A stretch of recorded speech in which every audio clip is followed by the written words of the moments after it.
sentido é o mesmo. Verso de número 23 vai dizer assim: depois de lhes darem muitos açoites, os lançaram no cárcere, ordenando ao carcereiro que os guardasse com toda a segurança.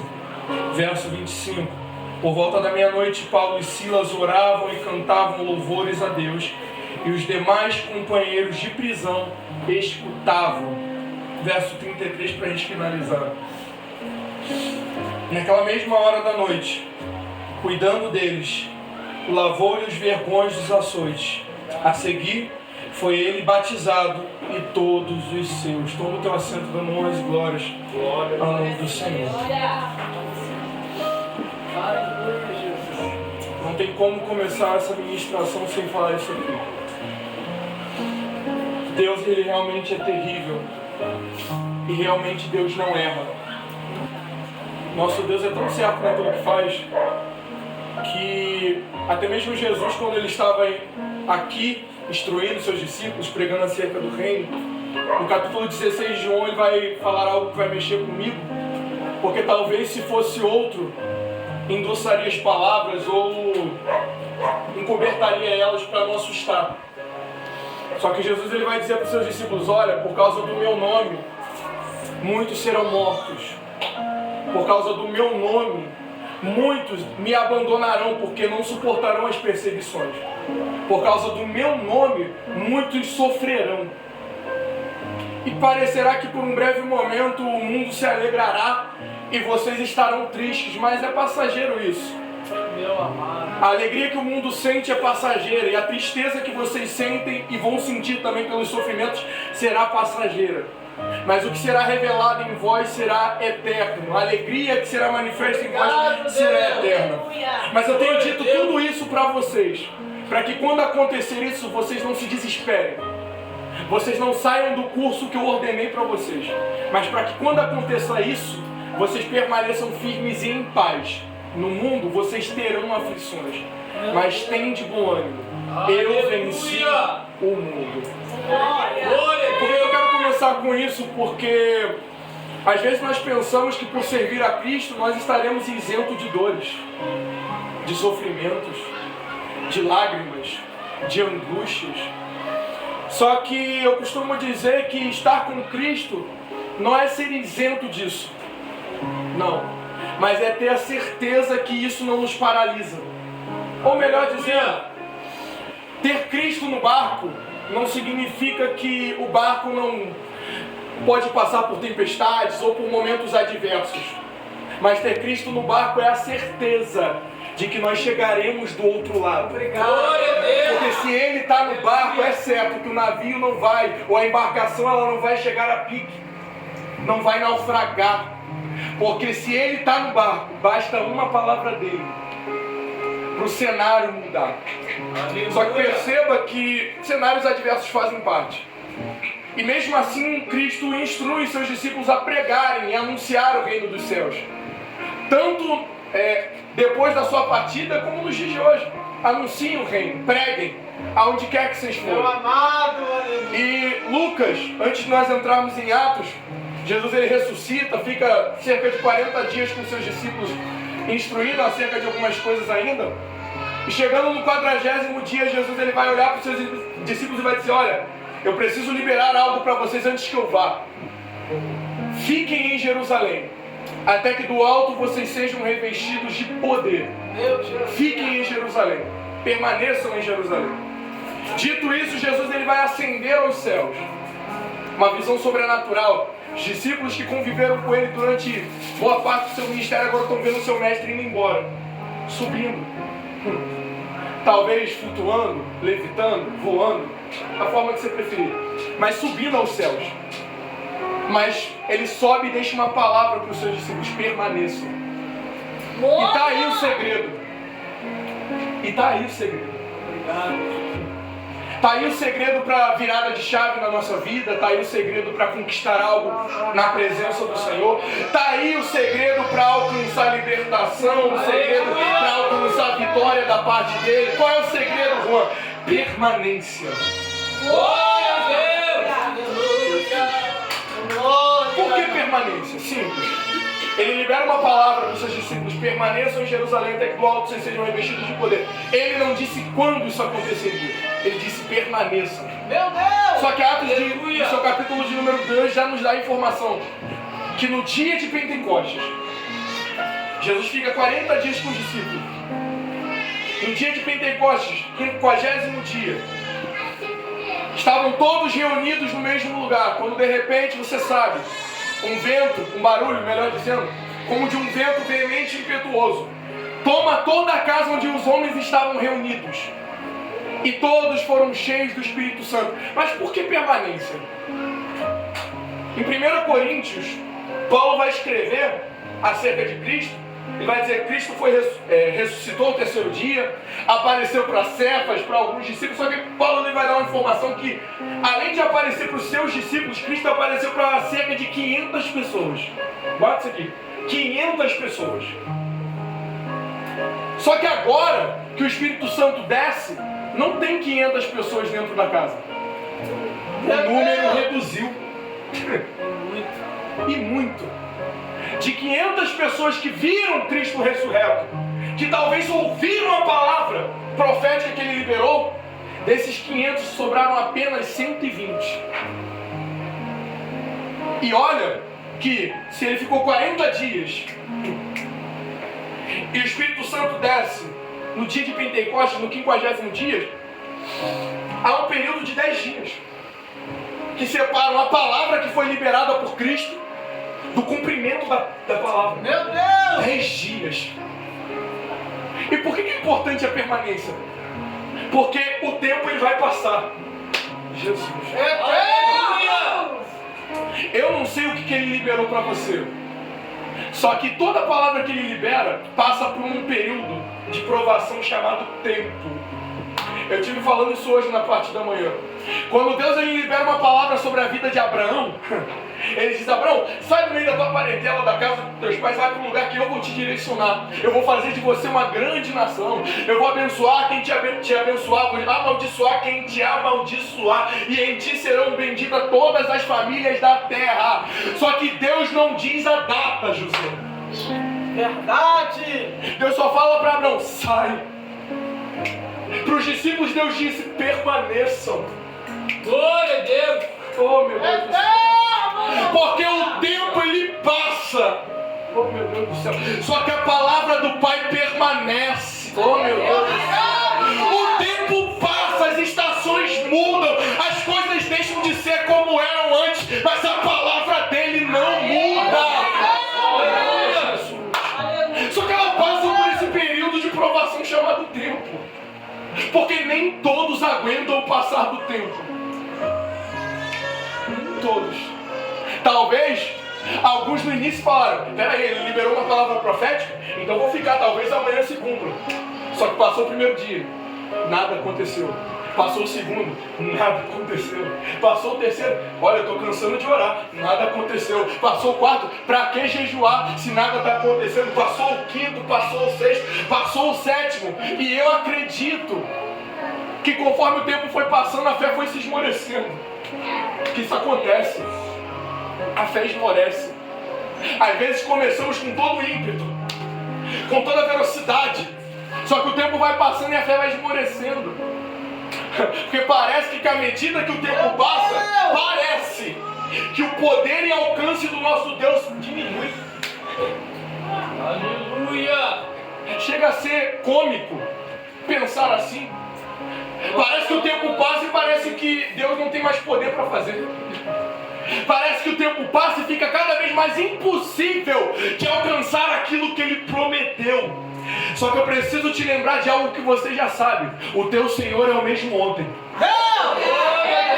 é o mesmo hoje e será o mesmo amanhã.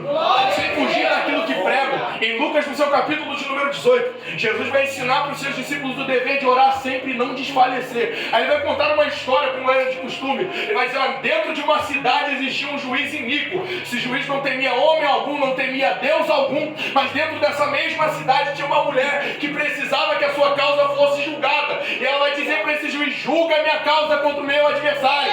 Não por uma, não por duas, não por três, não sei quantas vezes essa mulher vai importunar esse juiz. Só que esse juiz vai chegar a uma conclusão. Se eu não julgar a causa dessa mulher, ela não vai parar de me importunar. Meu Deus! Então eu preciso julgar a causa dela. Ele vai julgar a causa dela. Só que Jesus vai terminar a parábola dizendo assim, peraí, se esse juiz que era iníquo, se esse juiz que não temia Deus algum, julgou a causa dessa mulher, peraí, será que Deus não fará justiça aos seus escolhidos, que clamam a Ele de dia e de noite?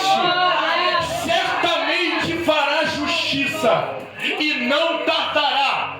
Verso final desta parábola. Porém, porventura, quando o Filho do Homem vier, achará fé na terra? Olha como Jesus termina a parábola. O problema não é a passagem de tempo. O problema é que quando ele vier, como ele vai te encontrar? Meu Deus! Quando ele vier para cumprir com aquilo que ele te prometeu, como ele vai te encontrar? Inconstante? Uma hora você está, outra hora você não está. Uma hora você ora, outra hora você deixa de orar.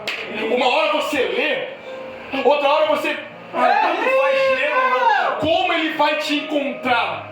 Porque o tempo passa para todos. Só que existiram 120 que permaneceram. E por permanecerem, o Espírito Santo desce. Aleluia! Enche a casa. E dota todos aqueles, inclusive os apóstolos, de autoridade. Glória a Deus! E agora dotados dessa autoridade. Você conhece o texto? Pedro vai tomar voz no meio de tantos. E vai começar a pregar, a anunciar a Cristo. Quase 3.000 almas se rendem aos pés do Senhor. Só que à medida que a igreja começa a tomar forma agora, a oposição começa a se levantar. Porque enquanto ninguém é alcançado, enquanto o inferno não é incomodado, está tudo certo.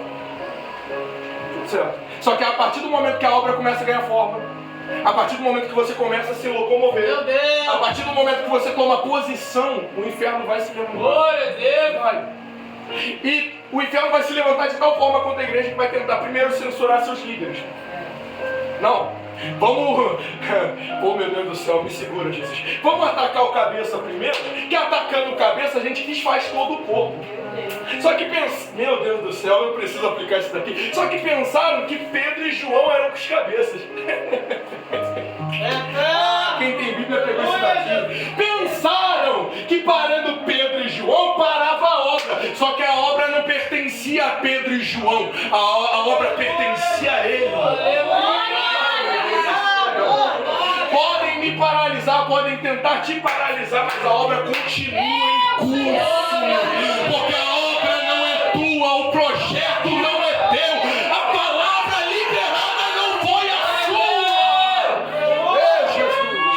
Aleluia! Vão tentar paralisar primeiro os líderes. Não conseguiu paralisar, agora a gente vai tentar ameaçar. Ó, ou para ou vai ser jogado na prisão. Ainda assim eles vão continuar pregando. Só que no capítulo de número 7 e 8 vai acontecer a primeira morte daqueles que aceitaram a Cristo e agora estão vivendo um novo e vivo caminho.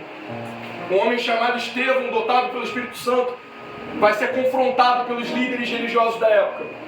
Vão colocar Estevão contra a parede e vão acusar Estevão de várias coisas que ele não fez.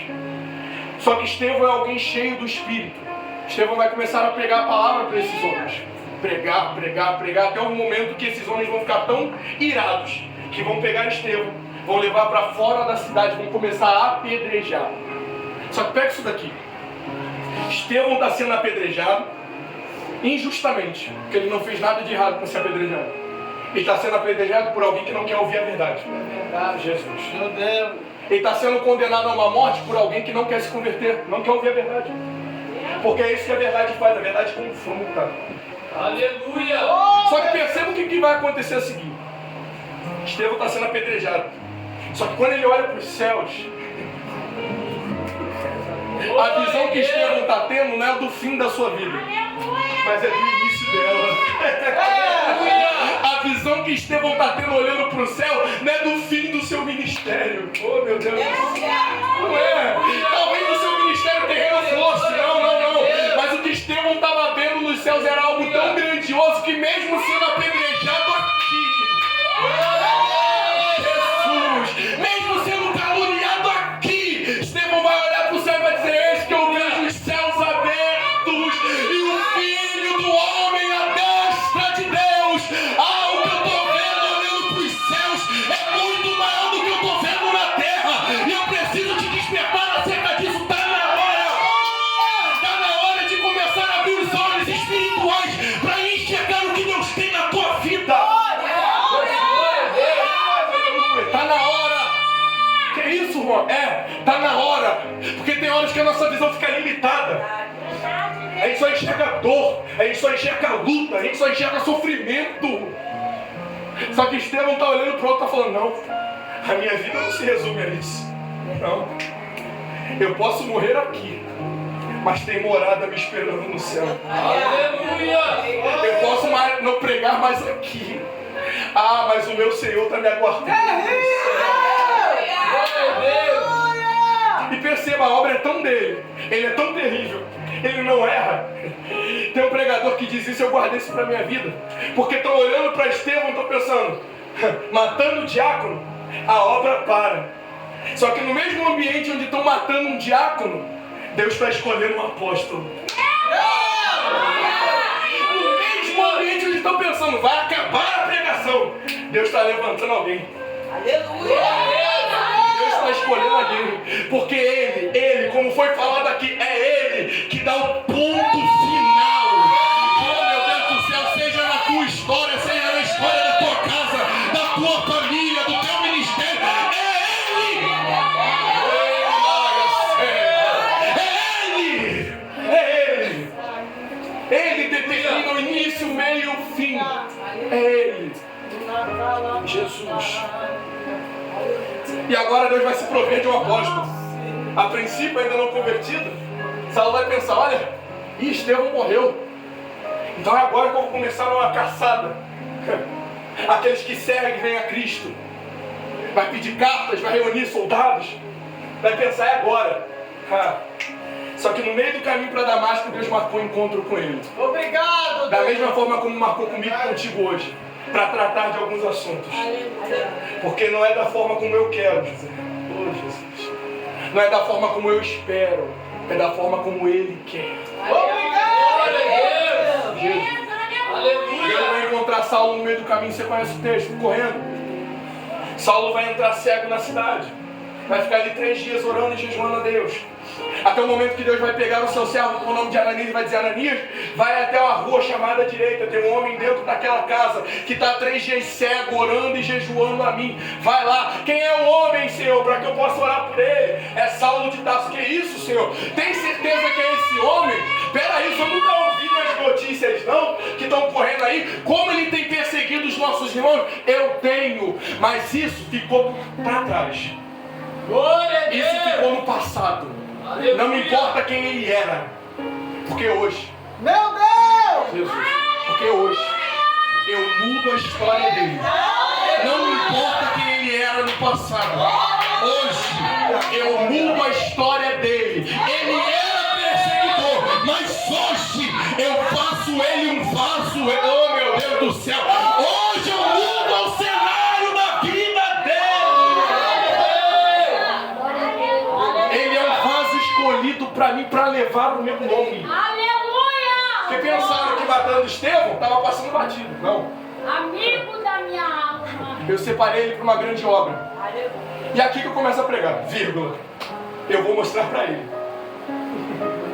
Glória a Deus! Eu vou mostrar para ele. Não é ninguém que vai mostrar, não. Eu vou mostrar para ele. O quanto que ele deve padecer pelo meu nome. Aleluia! Que aspas forte. Olha, é um vaso escolhido. Ele vai pregar o meu nome. Vidas vão ser alcançadas. Igrejas vão ser instituídas. Só que eu vou mostrar para ele. Meu Deus! Eu vou mostrar para ele o quanto ele vai padecer pelo meu nome. Por que eu começo a pregar aqui? Glória a Deus! Você vai entender isso aqui. Porque às vezes é necessário ter maturidade para entender que você vai passar por coisas que você não quer passar. Jesus. É necessário ter maturidade para entender que vai ter certos tipos de sofrimentos que o Pai não vai te poupar. E por que não, Juan? Simples. Porque esse mesmo Pai que não poupou o seu filho, porque sabia que era propósito o seu filho ser humilhado, o seu filho ser zombado,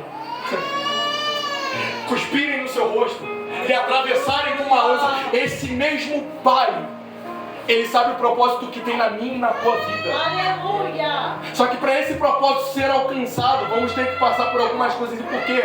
Para crescimento e edificação. Glória! Agora, um novo convertido, Saulo vai começar a pregar o Evangelho. Vai começar a anunciar o reino. Almas vão ser cães, igrejas vão ser instituídas. Companheiros vão ser feitos ao longo do caminho. Porque é assim que Deus faz. Quando Deus ele muda a nossa história, Deus nos cerca de pessoas que nos elevam. Pessoas que nos ajudam a continuar na caminhada. Só que vai chegar um momento, Atos de número 15, que vai ser necessário caminhar sozinho. Jesus. Que tem gente que parece que só anda em bando. Eu preciso andar acompanhado. Eu preciso ir para a igreja acompanhado. Se fulano não for, eu não vou. Se fulano não orar, eu não oro. Se fulano não ler, eu não leio. Entenda, a salvação é individual. Entenda, a chamada é individual. Entenda, a vida com Deus é individual. E por alguns momentos Deus vai te permitir andar em companhia. Mas em outros momentos ele vai ser necessário você caminhar só. Jesus. Eu digo isso que em Atos de número 15, Paulo está com um companheiro pregando a palavra, anunciando o Evangelho, só que vai haver uma discussão entre eles. Uma discussão acerca de um assunto que não me cabe entrar aqui, que não é a temática proposta. Só que havendo essa discussão tão grande entre eles vão se separar. Só que perceba que isso mexe comigo. Meu Deus! Eles se separam, mas perceba que a obra não para. Glória a Deus! Eles param de andar junto, mas continuam pregando.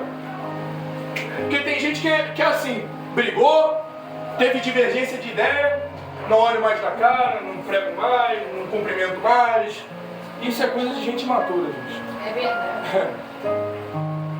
Espírito Santo. Todos são filhos de Deus que servem a Cristo, obviamente. E ainda que nós tenhamos desavenças aqui, tenhamos discordâncias de ideias, guarda isso aqui. Temos uma obra maior, uma responsabilidade maior para cumprir. E essa responsabilidade não pode ser parada por birras, por contendas, por assuntos mal resolvidos. Espírito Santo. Não. A obra tem que ser feita. Seja ela acompanhada, seja ela sozinha. A obra tem que ser feita. E agora, no capítulo de número 16, Paulo vai se juntar a outro companheiro e eles vão entrar em algumas cidades, Derbe, Listra, e vão pregar o Evangelho do Senhor. Só que a partir do verso de número 6, Paulo vai sentir um desejo no seu coração de ir pregar nas regiões da Ásia. Só que, por mais desejo que Paulo tivesse, não estava associado com a vontade de Deus para ele naquele momento. E é necessário entender isso aqui. Porque às vezes o desejo é um, a intenção é outra. Só que se não estiver alinhado com a vontade de Deus, você corre um grande perigo. Eu repito isso daqui para ver se tu pega. Meu Deus! Às vezes temos vontades, temos desejos, temos intenções. Só que Salomão já me ensina que há caminhos que para o homem são bons. Só que os seus fins são fins de morte. E se são fins de morte, nem tudo que parece ser é de fato. Por isso, nós temos que ter um costume que os antigos tinham de quê? Consultar a Deus antes de fazer qualquer coisa. Hoje, infelizmente, as pessoas agem muito por impulso. Vou fazer por aquilo que eu acho correto. Vou fazer por aquilo que eu sinto. Ou por aquilo que eu ouvi. Ou por aquilo que eu vejo. Só que isso daqui é enganoso. Meu Os olhos Deus! são enganosos. Os ouvidos são enganosos. podem ser corrompidos. Só que o Deus que está nos céus, esse Deus que nos guarda, nos livra, Ele sabe qual é o melhor caminho, Ele sabe qual é a melhor direção, Ele sabe o lugar exato que você deve ir, o que você deve fazer, o que você deve falar. Só que às vezes nos falta isso. E agora Paulo ele quer ir para uma região só que o Espírito está barrando ele.